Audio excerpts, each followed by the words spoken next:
Good evening, ladies and gentlemen. Thank you very much for coming to training tonight to meet and hear Professor Tom Devine speaking on the Highland and Lowland clearances. As this is also the opening night of the Crossroads Lifelong Learning Partnership, we welcome you along and we hope this will be the first of many talks, discussions and debates which the Learning Partnership will be running in the future. We are the educational arm of the Crossroads Community Hub, our local development trust. We're a social enterprise, an organisation which stands in a midpoint between valuing personal commitment and acknowledging the benefits that can come from making a contribution towards the greater good of the whole. We are seeking to present an aspirational approach to education, to provide local education which meets the social, cultural and economic needs of our community, promoting rural education and enhancing rural life. We are honoured to have Tom Devine here to talk to us this evening. His efforts to promote Scottish history, its value and importance in helping us to better understand who we are, is worthy beyond words.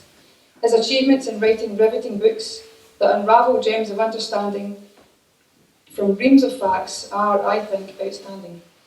And his work across the spectrum of Scottish society to demystify and enlighten us on the active, alive role which history plays in our lives, in schools, within academia, through the History Festival, in his books and papers, via the media and to local community groups like ourselves, is hugely commendable. I'm sure he will charm and challenge us in equal measure, but I'm indeed a fan of Tom Devine. Please give him a warm welcome.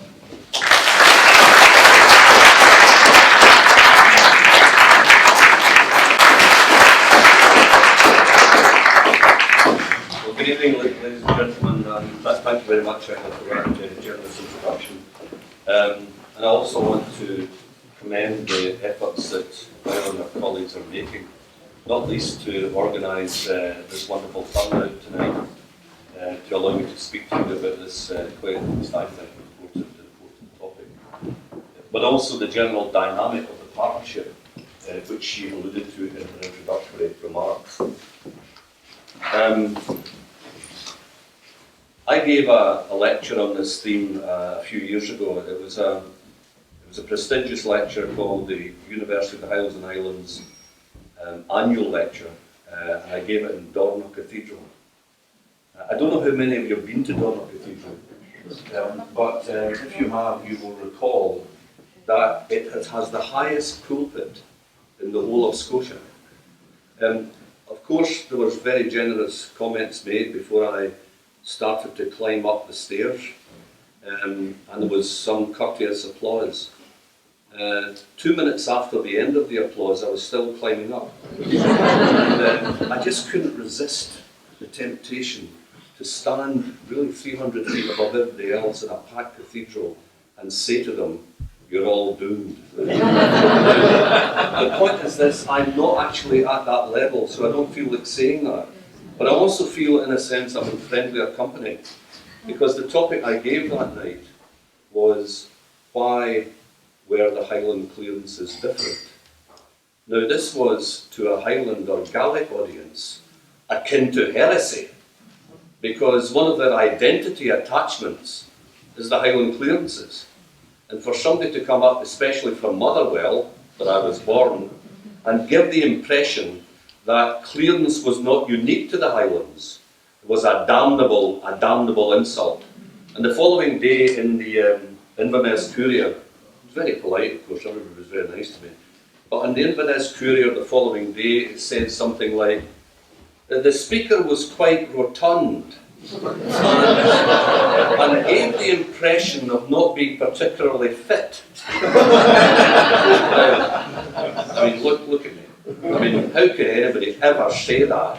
And that was basic racist nonsense, because I came from outside the area. So, ladies and gentlemen, this topic is a powerful element in our historical evolution, because if you group the Scottish Highlands and the Scottish Lowlands together, you're talking about the totality of the Scottish experience.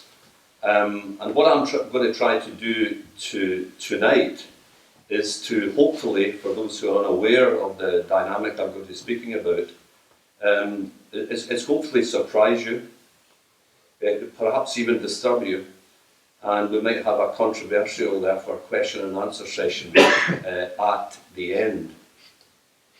Now, clearance was first used as a word in terms of social history round about the 1850s, 1860s. It started to be used as the word clearing. First used, by the way, by the well-known, I'm sure you've heard of him, the well and lugubriously known Sir Edward Pine Coffin, of the well-known Cornish family of Pine Coffin. Sir Edward Pine Coffin was a government civil servant who visited the Scottish Highlands during the height of the potato famine. And he talked about, and I quote, a very great Highland clearing is about to start. But the conventional term, both in Lowland society and Highland society, for what I'm going to talk about tonight, was removal. It was a bit more euphemistic, if you like. It didn't necessarily imply total expulsion. It often implied relocation. So I'll begin with a definition. Clearance in terms of 19th century social history implies displacement of people. And that displacement usually has, at its root, a coercive element. And that is the people concerned who are going to be moved, either for long or short distances, often have little say in their situation. That is the people above, it's the courts, it's landlordism, it's the estate owners who are the primary agents of this development. Now, even if a person knows hardly anything about the history of Scotia, they will know about the emotive term, the Highland Clearances. It was a remarkable research study carried out by the Northern College of Education in the early part of this century, now part of the University of Aberdeen. And fourth-year children doing history, not necessarily Scottish history, but history in schools, were asked, why did so many Scots emigrate over the last several centuries? 76% of them responded because of the Highland Clearances. Now, since mass Scottish emigration began about the century 13th to 14th centuries, and given the fact that mass Scottish emigration only really subdued over the last 10 to 15 years, and given the fact that the Highland Clearances lasted from about the 1760s to the 1850s, you can see that that particular explanation is not entirely cogent. But it had entered into the framework of mind of those young people to think in terms of the Highland Clearances. You could say that together with things like the Act of Union, the mass emigration of Scottish people, the Enlightenment, industrialisation, the wars of independence, it's one of the classical themes of the history of our nation, and also one of the most misunderstood, in my view. Now, the thing about the Highland Clearances is, there's an academic story to be told about it. I'll just give you a few references to that in a second or two. But to some extent, I think the clearances in the north and west and the islands had such potency that they've actually become part of the Scottish cultural framework of reference. It's not simply about historical fact. It's about encrusted myth. It's about the way you think as a mindset in terms of assumptions you've been brought up with. Because if you look at the non-academic historical work done on the clearances, it's one of the few episodes in the history of the nation which attracts dramatic artists, you know, the 784 Company, Cheeveat the Stag and the Black Oil, some of you will recall that famous play. Butcher's Broom by Neil Gunn, Ian Crichton Stewart, Remember the Lilies, and a whole variety of other creative works of that type. And one of the great bestsellers of the 1880s in Scotland was Mackenzie's book, A History of the Highland Clearances. And I can remember vividly, as an undergraduate student in the 1960s, being aware that the works of my professors and my lecturers, they may well have had some, how would you put it, influence on the academic community, and particularly students and scholars, but their works had hardly an impact outside. The person who had a huge impact outside was the Canadian, difficult to call him a historian, I would call him a writer, John Preble, with his triad of books on the Highlands, and particularly the Highland Clearances, and related to that, Culloden. Beautifully written texts which presented the image of the Scot as victim, but not necessarily, as many scholars would agree today, not necessarily grappling with the full complexities of the evidence, and coming very close to writing what I would call faction.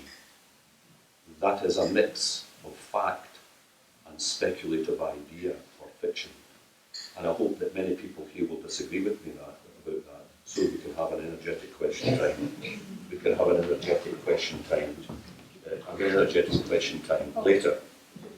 Now, in an academic sense, there were two aspects to the Highland clearances that you need to know about. The first is we now see clearance as a two-part model. From about the 1760s down to the end of the Napoleonic Wars, 1810s, early 1820s, we call it the first phase of clearance. It's a phase which is marked by relocation rather than by expulsion. The elites of the Highlands wanted people to remain, but they wanted them moved from the interior glens to the coast, where they could participate in fishing, in kelp manufacture, and other so-called by-employments. And the interior areas could then be laid down to huge sheep latifundia, or ranches of farmers. The elite, down to about 1810, 1815, was energetically and overtly opposed to losing people from the land, although of course there was immigration in that period, which they bitterly resented. And then the second phase of clearance, which is probably the best known, is the expulsive phase. After about 1810, 1820, the modern structure of Highland employment, based on these by-employments of military employment, of kelping, illicit whisky making, temporary migration to the lowlands of Scotland, and all based on the croft, and the croft in a way you could only derive about a third of your subsistence living from it. The rest had to be derived from these other employments. To a greater or lesser extent, these activities related to the crofting system were annihilated by post-1815 industrial and economic depression, and also competition from lowland society. The result is that overwhelmingly in parts of Highland Scotland there was a redundant population. And it's at this point we move into the phase of so-called compulsory emigration, where the landed classes and their agents try now to expel the people, not simply from move them about the estate like a chessboard, but across the ocean. And that reaches a horrible climax during the Highland potato famine of 1846 to 1856, when between the census of 1841 and the census of 1861, the Gaeltacht from Ardnamurchan to Cape Wrath, and including all the other antiquities, lost a third of their 1841 population. We have the tremendous advantage of having a house on the island of Mull. I can stand above the house on Small Hill, and from that house, just on the road to Finnefort, the ferry point for Iona, I can see 6 cleared out townships. The only things missing are the people. The ruins are beginning to dilapidate a bit, and the only other thing missing is the roof, or the roof cables. Because the tradition was, when people were cleared out, you removed the roof, because otherwise it could produce a continued increase in rate payments for the estate. Now it's that whole process which has impacted, and I say not only in the historical, but the context, the cultural context of our nation. I now want to read you 3 extracts before I begin to move to the heart of what I want to say tonight. The first is a man called William Cobbett, a visiting English radical in the 1830s, and his rural rides. Cobbett noted, I won't tell you which part of Scotland he's talking about until the end of this short set of extracts. Cobbett announced or stated in his diary, "Everything here is abundant but people who have been studiously swept from the land." Okay. The next one is a poem written by a man called James Charters. Where he wrote it is quite important, at least where he came from is quite important for the rest of my presentation, so I won't mention it yet. "The lords and lairs, they drive us out from mailings where we dwell. The poor man says, where shall we go? The rich says, go to hell.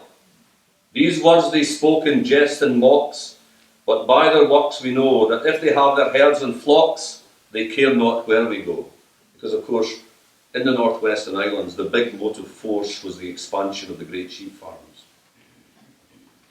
"Against the poor they still prevail with all their wicked works, and will enclose both moor and dale, and turn cornfields to parks." The final short reading is from the 1770s. "This growing evil, which must have the woeful effect of depopulating this country in a very short time, carries these miserable consequences in its bosom. The boroughs will lose trades and corporations which depend upon the people of the country. All will go inevitably to ruin. The parish churches where the voice of the gospel used to be in purity preached will be left with bare walls, and His Majesty's troops, who ought to be recruited out of the best and most loyal subjects, can expect none out of this country. And we humbly think that the turning of a country desolate will be no small encouragement to foreign enemies, the country being now greatly depopulated through the grievous and extensive enclosures." Now, the reason why I've read those out is that none of them refer to the Highland clearances. The first one that I read out refers to the Lowlands in the 1830s. The second one was written by a man from Dalry and refers to Ayrshire and the country below. The third one was concerned with Galloway and the southwest border country. All of them referring to the issue of depopulation, all of them talking about enclosure, expelling people, etc. Now, the big issue for an historian, because I cannot possibly, I don't think I can even do it now, I cannot write narrative history. My interest in the Queen of all disciplines, aka history, is to explain, or try to explain, to consider effect, to consider motivation, and above all, to try and resolve conundrums and puzzles. And this is a puzzle. If, as those extracts suggest, and later in the presentation I'll provide you with factual evidence to demonstrate that those literary insights were in fact evidential correctness of what actually happened in parts of Lowland Scotland between the late 18th and early 19th centuries. Why have the so-called Lowland clearances been forgotten? Why did they not have any emotive reverberation? They are essentially an historian's construct. A couple of historians started to refer to it in the 1990s, as late as that. Before that time, it was virtually, or these events were virtually forgotten. Why is it that although there were 56 particular protest movements or protest activities relating to the loss of land in the Highlands, leading up eventually to the Great Crofter Rebellion of the 1880s, the Crofters' War so-called, why was it there was only one serious activity in the Scottish Lowlands, the so-called Levellers' Revolt of 1723-1724, by which several hundred men in Galloway tried to respond to the Laird's creation of large cattle parks by fusing or consolidating farms together. And that was, of course, met with a draconian response, not only from the local state, but from the national state. But when we get into this serious period of loss of land and displacement, which is probably from about the 1770s to the 1820s, the Lowlands are silent. This is a huge social transformation, as I'll try to explain in a few minutes. A huge social transformation which leaves hardly any trace behind it in terms of folk tradition.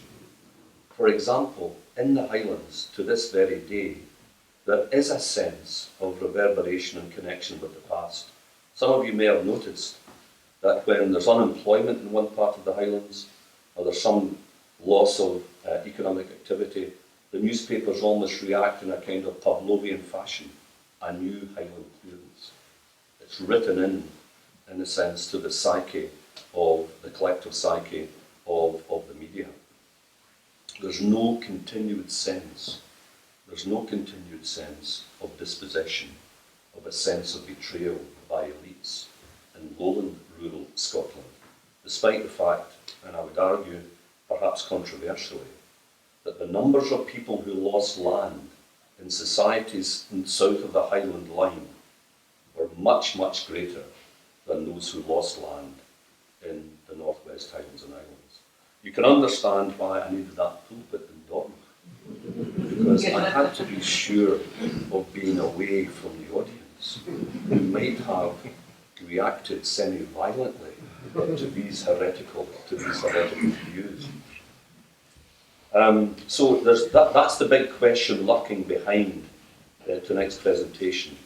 But before we get to an attempt to answer that question by comparing what happened in the south with what happened in the north, I want to try and demonstrate to you that in terms of fairly conscientious and systematic historical research, because this is the thing about history, it's delightful when you come to the point, well I find it at least delightful, when it comes to the point of the writing and the composition and the conceptualising and the sense that at one point you get a semi-convincing answer, at least as you think, to a puzzle or to a question.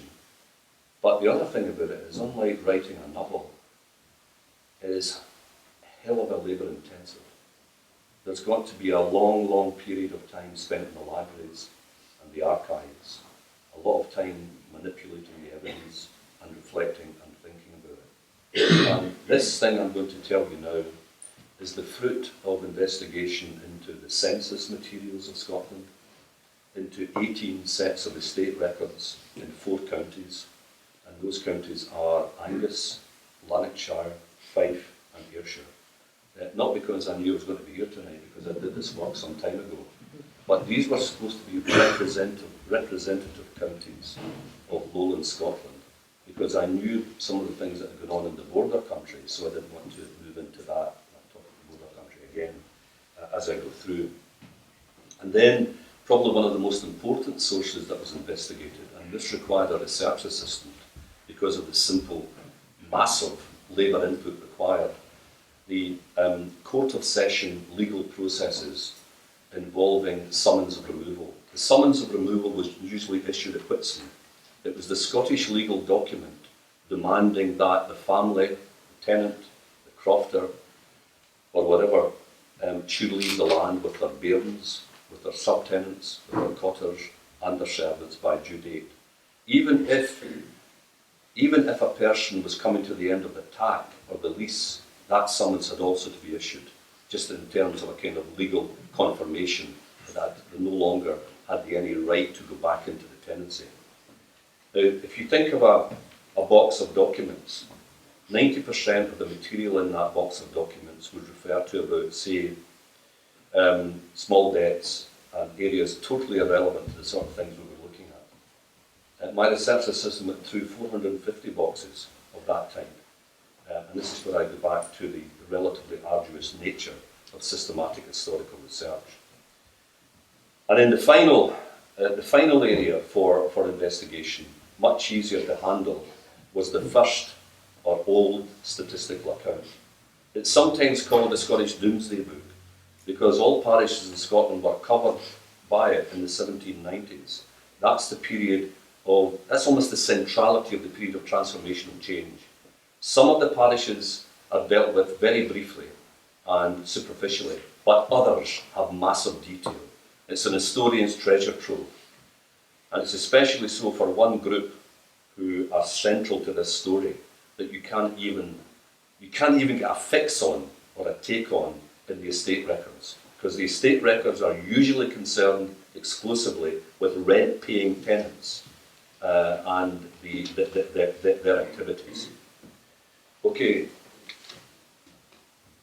what is the factual historical confirmation that clearances on a very large scale involving the displacement of people and depopulation of certain areas occurred in most parts of Lowland Scotland? Right, the first is this. Even as early as the late 17th century, before the Union, parts of the border countryside were being reconfigured into large-scale pastoral farms because of the demands of the English market to the south. That involved enclosure into large sheep or cattle parks, and it involved people moving out. There are some referential points in the old statistical account in that area of Scotland where there's references to places that no longer exist, but did exist then in the late 17th and early 18th centuries. And when we go to the first census of Scotia, the first private census, Alexander Webster's census in the 1750s, broadly accurate, although not as accurate as a state census, and compare it to the 1801 census, we can see the fact that if there's one area losing people on a large scale in the whole of Scotland between the mid-18th century and the early 19th century, it's the border countryside.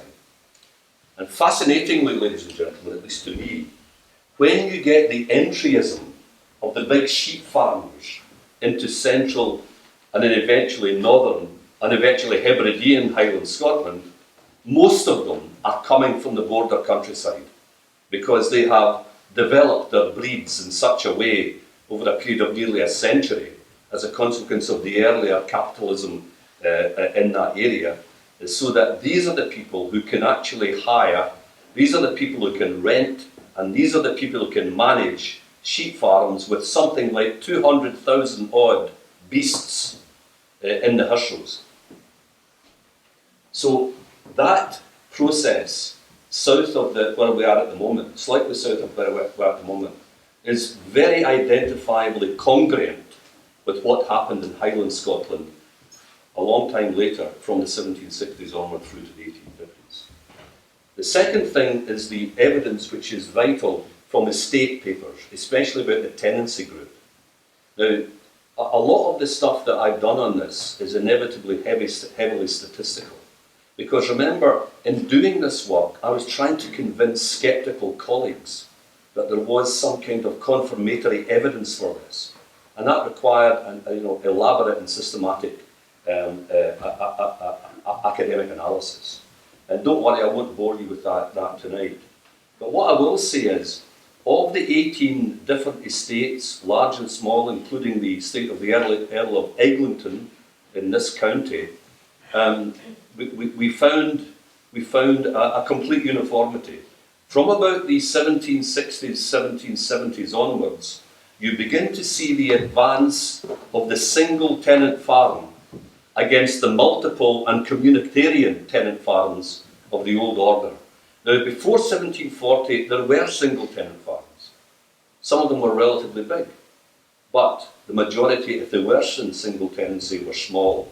But the vast majority of farms before improvement, before the great age of agricultural transformation, were held in multiple tenancy. There was a kind of communalism, not simply about paying rent, but about all the rest of the activities. By the time you get to 1800, and particularly by the time you get to 1810, we did not come, and I say we, my research assistants and myself, we didn't come across a single case in any of the estate papers we were looking at of enlarged tenancies which were in multiple tenancy. The old order in that sense had gone. And what had happened instead was enlarged single tenancies, which we recognise today, in single farmsteadings, surrounded by 1800 by hedges and ditches, trim fields. The only thing that's different in this county from that period are motor cars, electric pylons and the rest. The marks on the land are almost identical to the way they were in 1800, because that was the scale of the transformation. Now, what that meant was that not only did the tenant group And this varied from area to area. In the southeast, big tenancies, 400, 500 acres. In this part of the world, usually 50, 100 to 150 acres. So, if there was a dairying specialisation, you tended to find that the tenant farms were smaller. But the thing that's important to remember is the tenant group over the 50 to 60 years of the improvement dynamic became smaller. It became an elite. The numbers with direct access to land through tenancy dwarfed. They actually collapsed over that period. And how that happened, we'll get to eventually in the final part of the presentation. Now we move to the third element, the most interesting element of all. Possibly the ancestors of many people in this room, the cotters. Now, in the 1690s, the decade before the Union of 1707, the Scottish Parliament raised 3 poll taxes. They were not Thatcherite poll taxes, in the sense that it was based on ability to pay.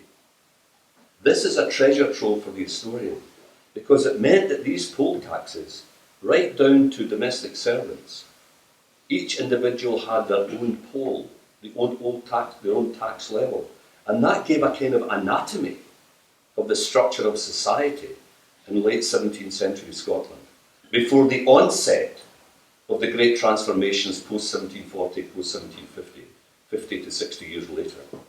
And the remarkable fact, ladies and gentlemen, is the rural ancestors of modern Scotland, depending on area, of course, but between a third to a half of them were cotters. The cotter family really divided into 2 parts. One, that they were given a small plot of land, sometimes no more than a garden, sometimes 2 or 3 acres, in return for working on the land of the bigger men, and particularly the labour-intensive periods of peat cutting and harvesting, a kind of reserve army of labour, if you will. The second group were tradesmen. Almost all pre-improvement tradesmen or craftsmen in Scotland had a bit of land in the farm tune. And the farm tunes actually were almost identical in their shaping to the ball tunes of the Highlands. The only difference was they were called balls up there because that was the Gaelic term. But both of them meant township. And as you go around the rural Scotland today, how many of our small towns and villages have got T-O-N at the end? And that's a reflection that sometimes the names of these old structures were retained. Sometimes the larger farms became even a hamlet, far less a farm, but so many of them have long disappeared. Okay, have I said something controversial? Sorry. It's okay. Normally people don't answer me back, especially undergraduates. If undergraduates fail to be deferential, I just order them out. Although one of the, let's have a slight pause here. One of the most recent evidences of deference I have had was in Shotts Prison, where I lectured on sectarianism a few years ago. And they all, I don't know if you've ever lectured to people in prison. To get into Shotts Prison, you require a tariff of 5.5 years. So it's not easy to get into, but they all call you sir. I really like that because it's so long ago that undergraduates ever called me sir. You know, it's just not acceptable. Anyway, back to the lecture tonight. The cotters, probably for centuries, part of the old Scottish social system. By 1800, 1815, certainly by 1820, they have disappeared from the landscape. Remember I mentioned to you earlier, because they're not paying rent, they don't appear very often in estate archives or estate rentals. They are shadow people, very difficult to get hold of, but they're so numerous in the earlier period, and the disappearance takes place to such an extent in the later period that they're at the very heart of what I term the Lowland clearances. They disappeared. The old statistical account, sometimes known as the first statistical account I referred to earlier, parish after parish, not least in this county, refers to the buildings, refers to the old houses, refers to the actual absence of this particular group. And as you heard from the readings I gave you, the brief readings I gave you, concern that not only was this going to be depopulation, but it would mean that the very health of the country was going to be affected, not least its military supply as a consequence of this. So, there are still crofters in the Northwest Highlands and Islands, and they have a right of tenure based on the Crofters Holding Act of 1886. There are no cotters left in Lowland Scotland. That's the depth of the difference in terms of comparing these two. They both shared depopulation, these two regions. They both shared an increase in landlessness. But by the time you get to 1800, 1815, the vast majority of people who lived in rural Lowland Scotland were landless. They were either tradesmen who were landless, they were either farm servants hired on a 6-month basis if they were single, or if married on a year's basis, or many of them had emigrated overseas or to the towns. The tiny elite of tenant farmers, direct access to land, but not owning land.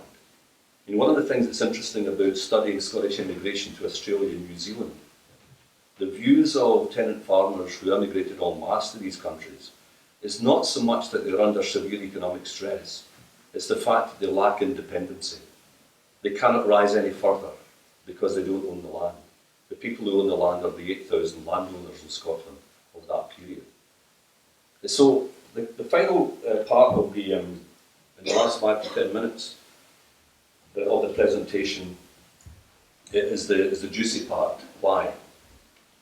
Why, if you accept my contention that these developments occurred in both parts of Scotland, and if you could argue even in some ways the comprehensive nature of land clearance was actually more acute and greater than it was in the better known aspects of the northern experience. Why is that?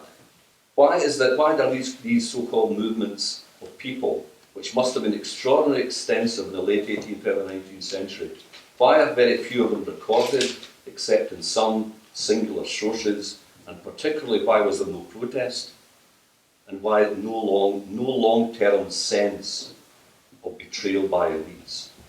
Because remember, the great French historian of the Beauvaisis in Brittany,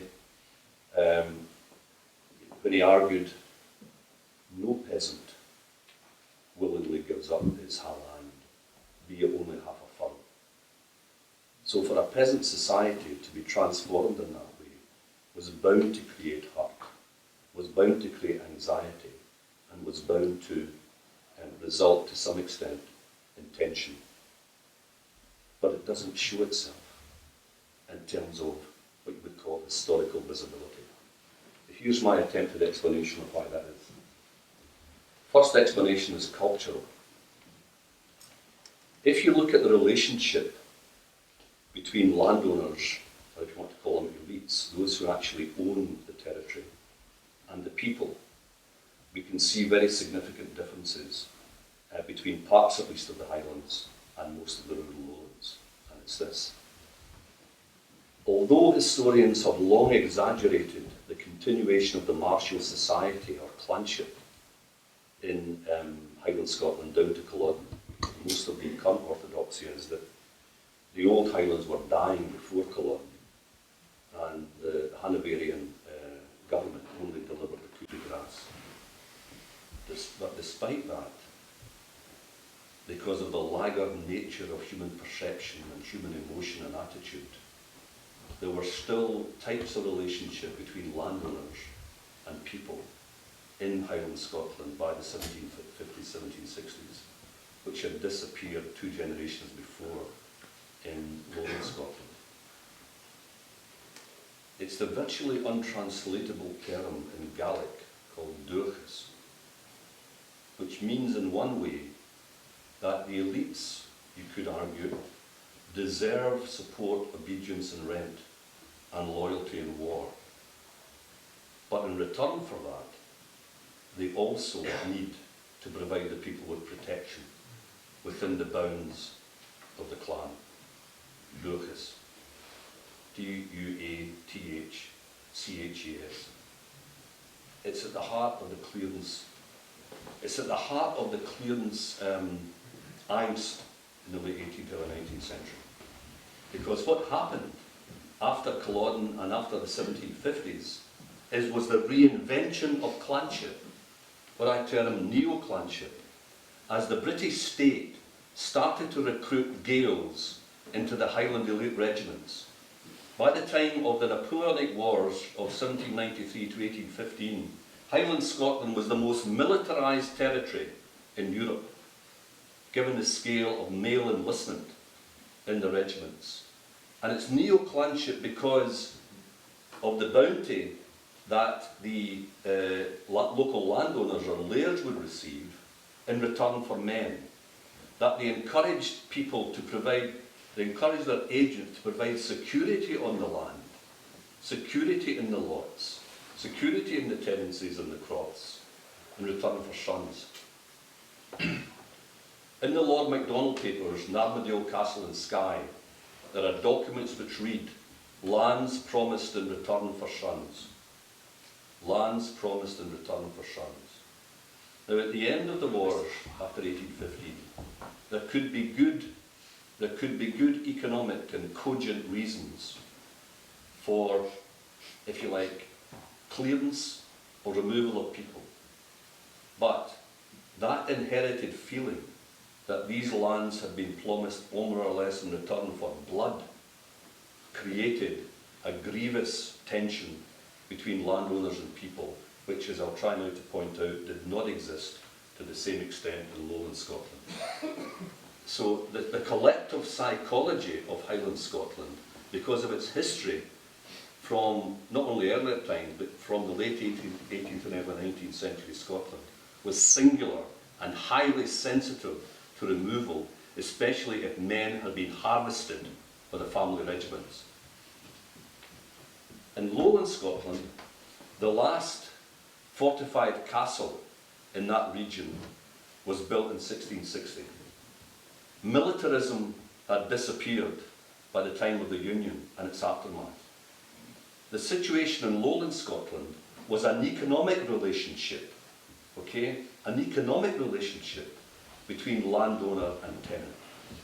And therefore, it was more or less normalised that at the end of term, whether it be the 9-year lease or the 12-year lease or the 19-year lease, it was more or less an accepted fact that the landowner had the right to either create a new lease with demands upon the tenant either in terms of rental or improvement activities, or say it's time for you to flit, it's time for you to go.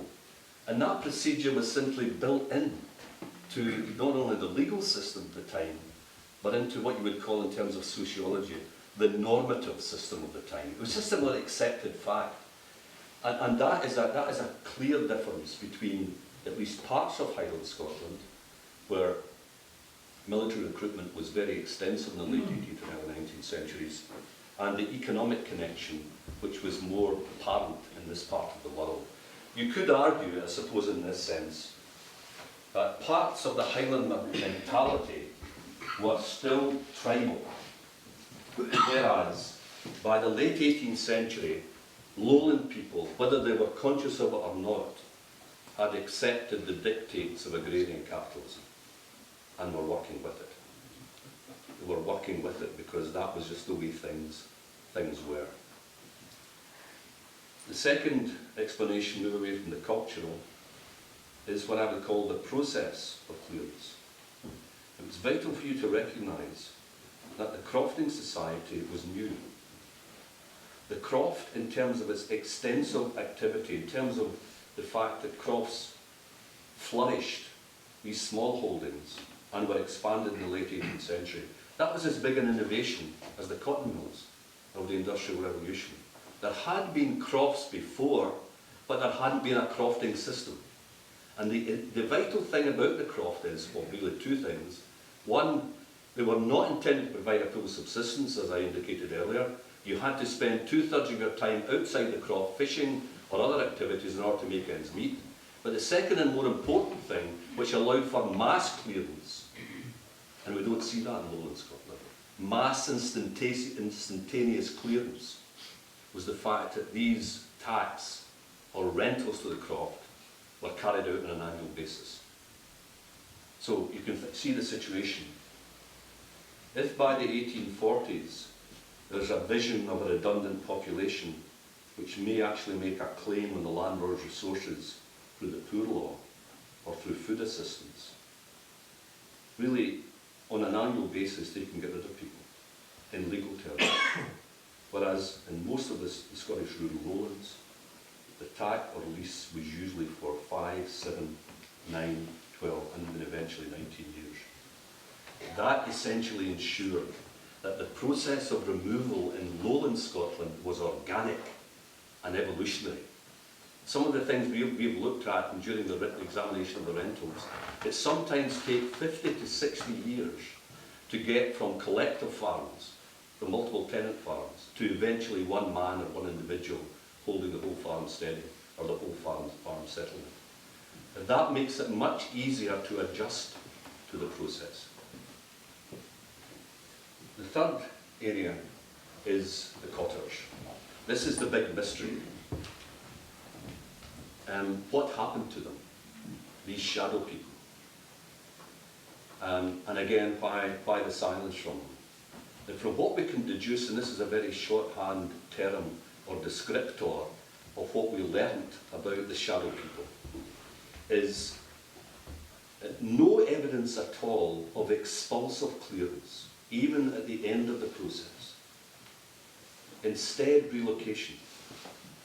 And what happened was essentially that the landowners, the lairds, needed access to the small lots, sometimes bigger than small, of the cotter class because food prices were rising so spectacularly that they needed the soil, if you will, and they preferred then to evict these people or to remove them. But the population figures suggest that they didn't disappear from the land. Instead, they were relocated in small towns and villages, sometimes completely new foundations. Does anyone know how many villages and small towns there are in this county? Come on now, I mean, it's supposed to be here's your experts. We'll start a tutorial now where I ask you questions rather than me giving you a lecture. There are 364 such settlements in the county of Ayr. And the island of Mull, which I would reckon is not very much different in terms of size and might even be bigger than the county of Ayr, there are 6 such settlements. That's a stark differential, ladies and gentlemen. Because what it meant is the tradesmen and the cotters, who were really part of the old farm steadings, were moved into these small urban environments, but continued to work on the land, continued to work on the farms, continued to supply the farms with expertise, because the Scottish agricultural revolution in the lowlands was a labour-intensive revolution. There had to be trenching, the building of the growing of hedges, the creation of roads, the new farm steadings, and the fact that almost entirely in the 18th century, most farm work was a matter of sweat, was a matter of toil, with machinery very much in its infancy. And then you look to those activities in the north which had any longevity, which in fact had any, if you like, possibility of perpetuation in the new market situation. Quite literally, after 1820, the only viable and profitable activity in most of northwest Highland Scotland and the Highlands was pastoral farming, large-scale sheep farming. The ratio was 1 shepherd to 600 sheep. It was a capital and land-intensive economy, whereas the one down here was labour-intensive.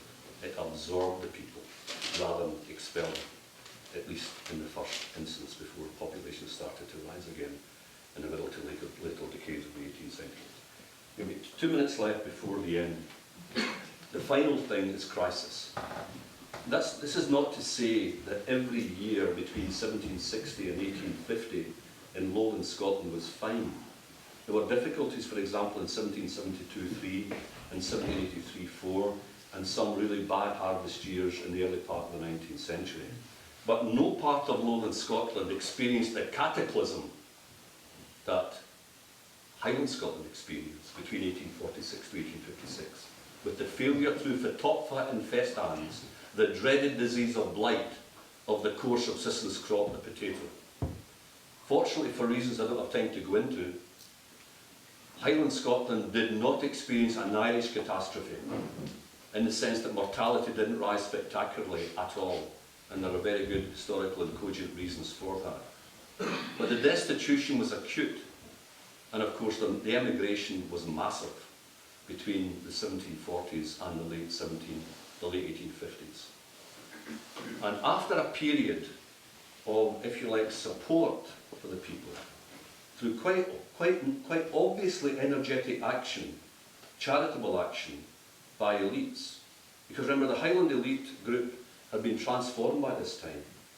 The old families, many of them had disappeared. Instead they were bankers, merchants, lawyers who now owned the land, and had very limited patriarchal or paternalistic connections through the old ideal of clanship.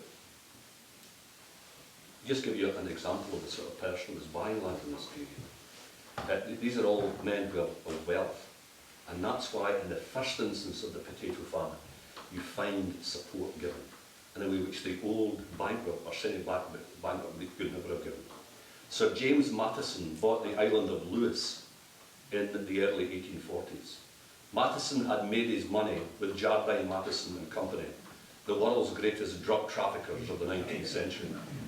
And it's an extraordinary thing that Matheson's grave in Lairg in Sutherland has got stone poppies round it at the top. Now, these are not the poppies of Flanders Fields. In fact, I'm writing a paper at the moment called Addicting the Dragon, or as a kind of subtitle, How the Scots Nearly Destroyed the Chinese Empire in the 1840s and 1850s through their domination of the opium trade from India in that particular period.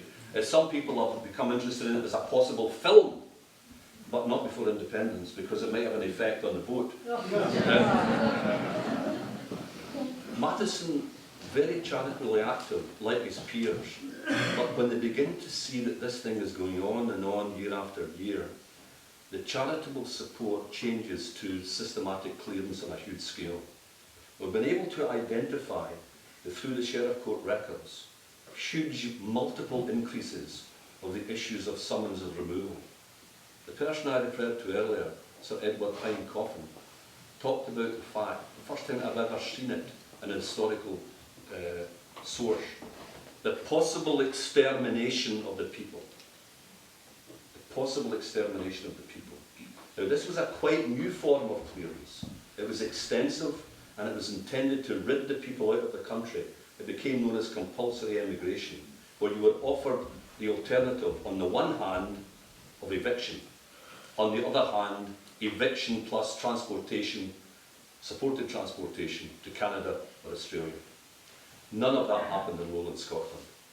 So that kind of process undoubtedly cemented bitterness in the Gaeltacht and its absence in the rural lowlands, despite the fact that, of course, people at the very kind of absolute and literary fact were losing land. Despite that fact, the differences were so considerable that, if not painless, it was certainly not the experience, at least by the 1840s, 1850s, of certain parts of West Highland and insular northwest insular Scotland. So I conclude. The term clearance should now be used in a different way. We should now start to talk and teach in our schools the Scottish clearances, while at the same time retaining the singularity of the two regions. In other words, the different responses to clearance in the two regions. But in my view, at least in terms of the scholarship that's identified these processes, and in terms of the evidence that comes to light, it be no longer said that the displacement of people on a huge scale and the movement off the land was in any way uniquely Hebridean or Highland. Thank you.